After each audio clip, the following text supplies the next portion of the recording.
Você está ouvindo o Customer Lovers. Olá, sou Leonardo, Head da Rai Academy, a primeira escola de negócios voltadas para o cliente. E eu sou o Diego Aquino, da Rai Platform. Excepcionalmente, neste episódio especial do podcast Customer Lovers, contamos com a participação do Maurício Brentano. Fala pessoal, tudo bem? Eu sou Maurício Brentano, co-founder e Chief Experience Officer da Rai Platform. Muito bom, gente. Bom, mais do que relacionamento com o cliente, o CX, como estratégia, deve estar presente em todas as áreas da empresa, com o objetivo de gerar um vínculo afetivo em cada um dos colaboradores, para que possam replicá-lo junto aos clientes. Toda a equipe precisa entender que o CX não é uma mudança da noite para o dia, com 1 ou 2 cliques em uma nova tecnologia. O foco na experiência do cliente é uma cultura que deve ser abraçada por todos, muito além da equipe que trabalha exclusivamente com o relacionamento com o cliente. Exatamente, Léo. Todo impacto positivo na experiência do consumidor virá do comportamento dos colaboradores. Ou seja, CX é um universo que engloba toda a organização, seja na pré-venda, venda ou pós-venda. Estamos falando aqui sobre a jornada de experiência do cliente. E esse é o tema do nosso especial hoje. Jornada da experiência do cliente, gerenciando a jornada do cliente. Hoje, nosso convidado é internacional e nossa entrevista será totalmente em inglês. Mas fique tranquilo, você poderá ver a tradução da nossa conversa em nosso perfil lá no canal no YouTube. Vamos conversar hoje com Ian Golding. Ele é consultor, palestrante, influencer e CCXP Global, que assessora grandes empresas referências mundiais em CX. Atualmente, o Ian possui o título de influenciador número 1 em CX no Reino Unido pela Customer Experience Magazine. Ian, welcome to the Customer Lover podcast. I would like to tell us a little about your journey and career in CX area, please.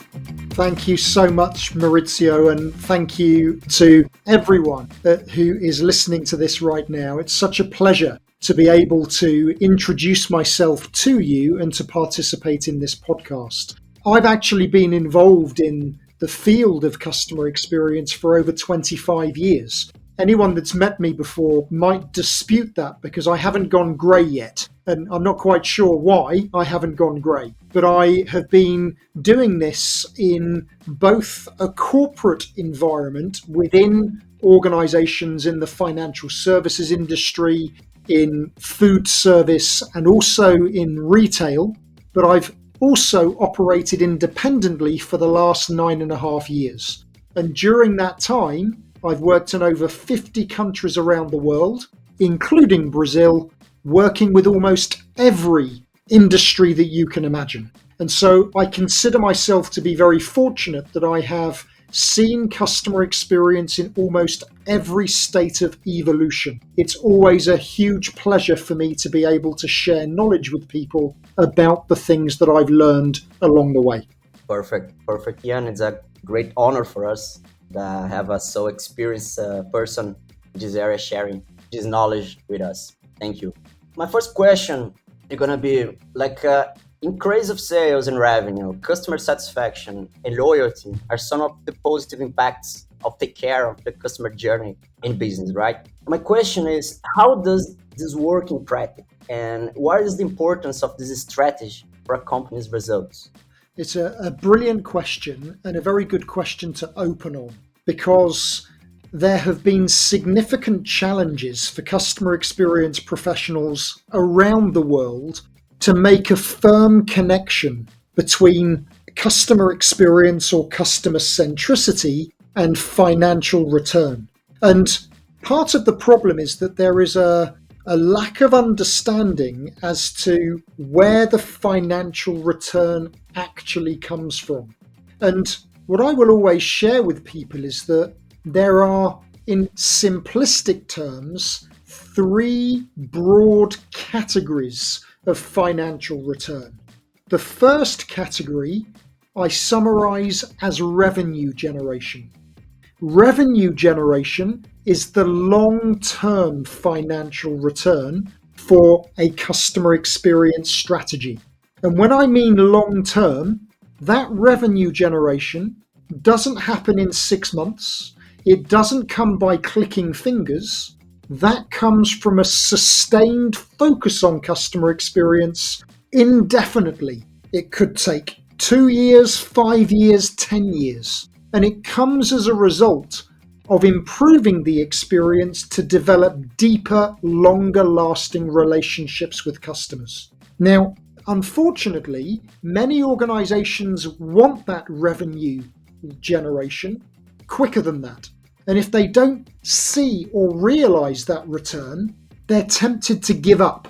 This doesn't work. But what many organizations are failing to recognize are the two other types of financial return that are actually the short to medium term benefit for a customer experience strategy.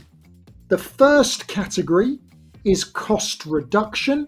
The second category is cost avoidance. Many customer experience professionals are not comfortable recognizing that improving the experience is as much about taking cost out as it is putting the experience in. Every time something goes wrong in the experience today, it costs money to put it right. And if we can just eliminate those things that are going wrong, avoid the unnecessary activity that things going wrong leads to, unnecessary telephone calls, unnecessary emails, unnecessary processes, organizations can save millions.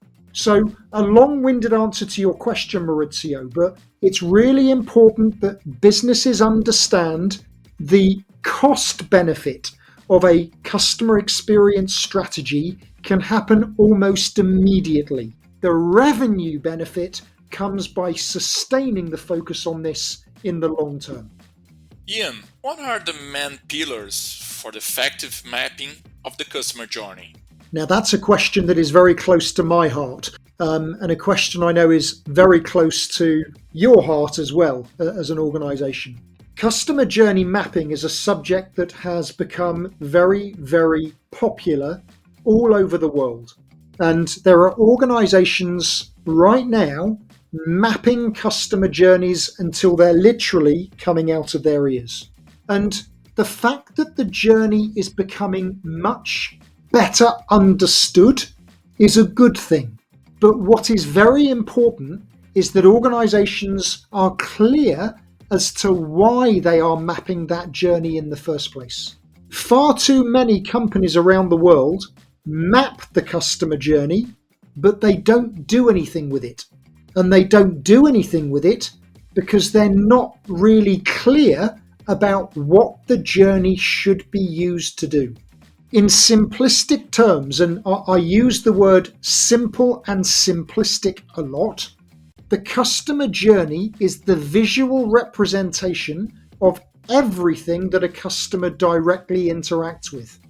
And so it's very important that the journey allows us to understand the stages that a customer is going through as they interact with you, and the touch points that happen within each stage. A touch point representing the things that the customer directly interacts with. A website, an email, an application form, advertisement. All of those things are touch points. But just visualizing the journey is not the end of the process. What I've been preaching about for many years now is not the need to map the customer journey, but the need to manage the customer journey. And when we talk about pillars, it is the pillars of customer journey management that are critical for businesses to understand. The pillars being as follows. Understanding who the customer is in the first place. I know it sounds obvious, but the customer journey is called a customer journey for a reason, because it's a customer journey. Too many organizations are mapping journeys by channel or by product, which it isn't. This is a customer journey, and so we must be clear as to who the customer is that we're mapping the journey for. When we know who that customer is, then we visualize the journey. Having visualized the journey, we then need to measure it. Measurement is critical to help us identify the small number of things having the greatest negative effect on customer perception, and as a result, financial performance. And when we know what those priorities are, we then fix them. And having fixed them, we go back around that cycle all over again, indefinitely, forever. Customer journey management is what I describe as the real science of customer experience. And if an organization is able to adopt an approach to continuously managing the journey, then they will realize the financial benefits that we discussed in the first question. Ian, can you mention the main mistakes made by companies in the stages of the journey and how this impacts the customer experience? There are many mistakes that organizations are making when they're mapping journeys. Let me see if I can just summarize the major points. The first mistake that is still made to this day is a confusion between process and journey. And it's really, really important, especially in historically process-led organizations, to be very clear about the difference. Processes represent the things that people do every day. This is what employees are performing on a daily basis, their daily tasks. They are processes. The journey, as I've said, represents the things that customers are interacting with as a result. To avoid the mistake of confusing a process and a journey step, a touch point, it's really important that when you are mapping the journey, you describe the touch point as the customer would describe it. Use customer language. If you use customer language, then you'll realize when something is a process and the customer doesn't actually interact with it. Another big mistake that is being made when companies are mapping the journey is that they map it without any understanding from the customer perspective itself. If we map a journey as a company, we are mapping what we think the journey looks like, how we think the customer feels. But what we think may not actually be a reflection of the truth. So it's very important when we map the journey that we either do it with real customers in the room or that we validate the journey with real customers afterwards to ensure that we have created as close a representation to the truth as possible. The next mistake I want to reference comes back to this point about managing the journey. Far too many have mapped their customer journeys once and never looked at them ever again. The journey becomes a static object. It is so important that the journey becomes a living, breathing organism in the organization. And as something in the journey changes, you reflect that change and the way you measure it. So you are constantly drawing the right conclusion as to where things are going wrong. Customer journey mapping is a very important competency within the profession that customer experience has become. But those are just 3 examples of big mistakes that mean that fundamentally we're not managing journeys. We're creating pretty pictures that look nice, but fundamentally nothing ever changes for the customer. And if nothing ever changes, we will not be able to see the financial impact that we're looking for. Ian, connected with all the things that you said, we're living in a CX world where we need relationships, communication, and data. They need to be together. To have an intentional experience and not an accidental experience where I have more cost, where I don't have a process, right? You have said that it's essential to identify and measure the indicators and metrics of this journey. And with the results, adjust what's not working or needs improvement, this live organism. Né? Can you talk about the main metrics to measure the customer journey and how to extract them? Again, these are brilliant questions. And this is a subject that I could talk about for hours, so I will try and summarize it as effectively as I can. I've already said that measurement is one of the most important competencies of all in the profession that customer experience has become. But regrettably, measurement is a competency that is not being done particularly well by organizations all around the world. I'm in this very fortunate position to see customer experience being executed in every continent, and sadly, many of the mistakes completely global. Many are making the same mistakes. When it comes to measuring the customer journey, it is really important to consider 3 voices of measurement. Customer experience measurement is much more in-depth than people imagine. The first voice that I'm going to reference is the most commonly captured voice of all, and that is VOC, or voice of the customer. Many people listening to this will be very comfortable with VOC. VOC measures customer perception of the customer journey, or should be measuring what customers think about your ability to deliver the customer journey. There are many different VOC mechanisms that exist in the world. The most commonly used mechanism is NPS, or Net Promoter System, but there are others like customer satisfaction, like customer effort, but there are more and more measurement systems for VOC being created around the world. When it comes to VOC, what is vital is that the VOC being captured is representative. Representative of the end-to-end customer journey and all customers who come within it.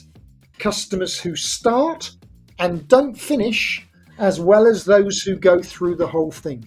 Far too often, VOC is only being captured transactionally at a specific touch point in the journey, and companies are then using that to draw a conclusion about the whole relationship. There are many mistakes being made, too many for me to discuss now, but as a result, those that are measuring VOC and VOC alone are very likely to be jumping to the wrong conclusion.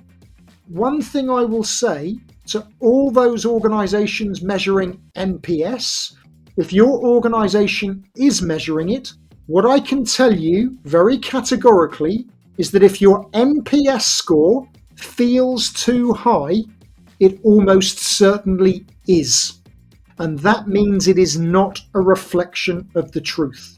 And that's why it's so important for me to then explain the 2 other voices of measurement. 2 other voices that are far less commonly captured. The first being VOE, or voice of the employee. In the context of customer experience, voice of the employee is all about having a measurable understanding of what the employee thinks about the ability of the organization to deliver the customer journey. Voice of the employee is very important because it acts as a check and balance for VOC. The way your people feel about the experience should be roughly similar to the way your customers feel. If they don't feel the same thing, so if, based on the way you're measuring it, customers think you're amazing, but your employees tell you a different story, VOE is giving you evidence that the way you're capturing VOC is not an accurate representation of the truth. So VOE, an important check and balance. But there is a third voice, potentially the most important of the 3. That third voice being what I call VOP, or voice of the process. Voice of the process is all about having a measurable understanding of process. The things that your people are doing every day that enable the touch points in the journey to happen. VOP is vital because customer experience is all about cause and effect. What you do will cause your customers to feel the way they feel. And by having a measurable understanding of the relationship between those two things, you will be able to predict how customers are going to feel and drive genuine, measurable change to the journey.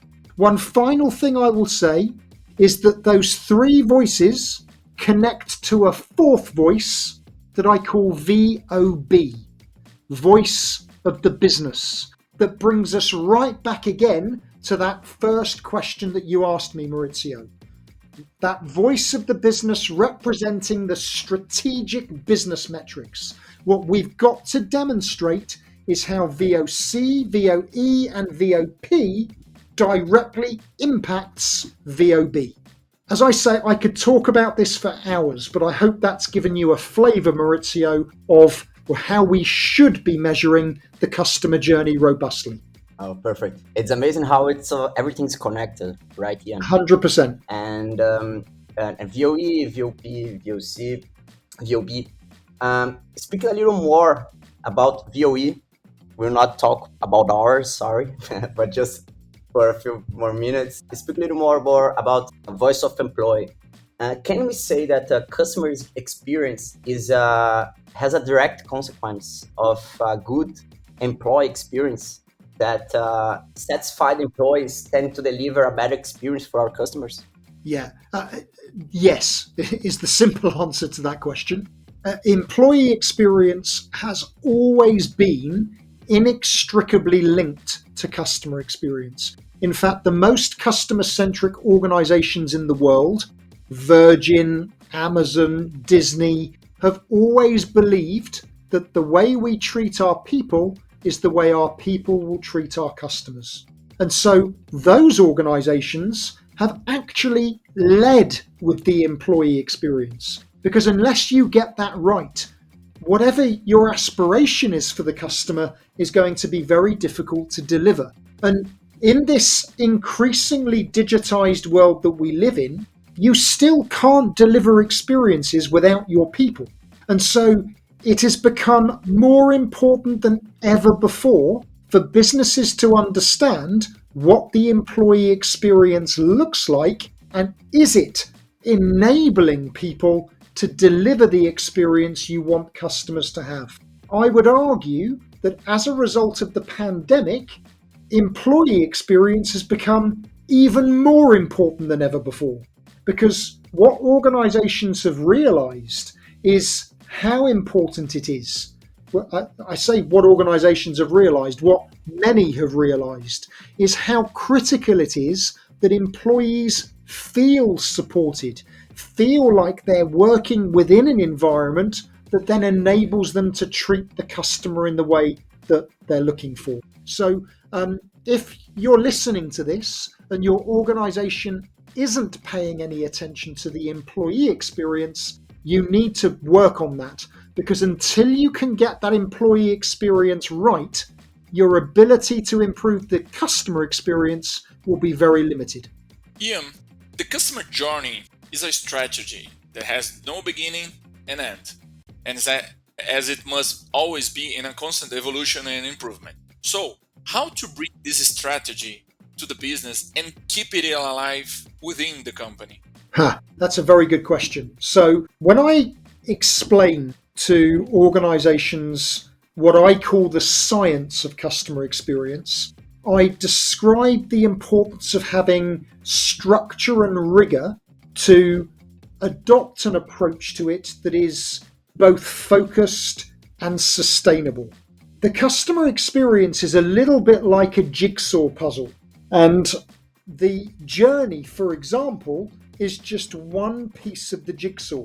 Before we determine how we are going to improve the journey, it's really important that organizations have a clear understanding of what they want the experience to be in the first place. And what we want the experience to be should be defined in a customer experience strategy. That is what a customer experience strategy is. A clear definition of the desired experience, how we want our customers to feel every time they interact with us. Ideally, once we know what that strategy is, then we can determine how capable the journey is at delivering it. Now, all of your organizations, if you're listening to this and you work for an organization already, whether your company knows it or not, you already have a customer journey. So most organizations had a journey before the strategy was developed. And that's why it's vital that if we have an aspiration to become sustainably customer-centric, yes, obviously we need to know what the journey is, but if we're going to improve it, we need to know what direction are we improving it in. What do we want customers to feel as we improve the journey? So the development of a strategy is vital. And there is no one way of visualizing a customer experience strategy, but one of the core components of it are what many organizations will call promises or principles. Many will describe these things as design principles. In other words, if we want to achieve our strategic objective with customers, how do we need to design the journey going forward? So once we've determined what those principles are, as we identify the priorities for improvement in the journey, we can ensure that the improvement is aligned to the principle or promise in the strategy. And that will then give us that ability to deliver that consistent desired experience that is intentional all the time. Ian, can you talk a little about your perception of the Brazilian customer experience journey market and what still needs to be improved here? Also, what are the differences between Brazil and the European market? It's a very good question. Now, I keep saying I'm very lucky to have done many things in my career, which I am. And I am very, very lucky to have had the pleasure of coming to Sao Paulo just before the pandemic hit. So one of the last countries I visited in March 2020 was Brazil. And I have to tell you, it was just a wonderful experience for me. It was my first visit to South America, actually, let alone to Brazil. And the response and reaction that I saw blew me away. The passion, excitement, desire to understand and learn how to become more customer-centric. There's only one other country in the world that I've seen a similar level of excitement, and that's Turkey, ironically. I chair and host a number of awards programs for customer experience, and I had the pleasure of hosting the Turkey Customer Experience Awards this year, albeit virtually, and very similar kind of vibe, if I can use that word. I think what I've identified working all around the world is that economies that are either in trouble, suffering economic depression, or so-called less developed economies, there is a real desire to learn and get better. And what I saw, as I say, in Brazil, where we know that your economy is having a number of challenges, the desire to learn is very strong. And that is exactly what is required to change the way people think about business.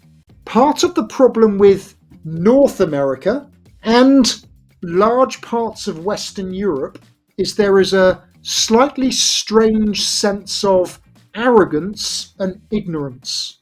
Many parts of the Western world believe that they do all of this already, and we're brilliant at it. But the reality is, they're not. They may have been talking about customer experience for a long time, but very, very few legacy businesses have actually transformed themselves. And their ignorance is actually going to cause them a problem, in my opinion, in the long term. I do a lot of work in Africa and Eastern Europe, where the economies are much less developed. But what I see in those countries is, again, a huge desire to learn. They acknowledge that they don't know everything, they want to know everything, and they do something with the knowledge they're given. So for me, Brazil is obviously a more developed economy, but the key is that desire to learn remains. But people don't just learn, they act on what they've learned. And I hugely believe, having seen what I did in Brazil, that Brazil can be, in the relatively near future, an example for other countries and other economies as to how to do this well. So I hope that gives you a lot of positives to take away from what I've just said. Amazing. And about Brazilian yet, you said that we have to learn, we have to have a beginner mindset, right? Beyond that, what tips would you give to Brazilian companies that want to invest in the customer experience journey? And after learn, what are the first steps to execute a memorable customer experience? So what I'm about to say, leaders of organizations might not want to hear, but it's really important for them to get their heads around it. Customer experience is a long-term strategy. And so, if an organization is going to invest in this, they need to invest in this because this is their long-term future. It is proven beyond doubt that the more customer-centric an organization, the more likely they are to grow sustainably. Organizations that are constantly changing, constantly being disrupted, do not grow in the same way. So I think organizations need to go into this with that long-term view. But in addition to that, customer experience works best, in my opinion, when you give your people the ability to do it.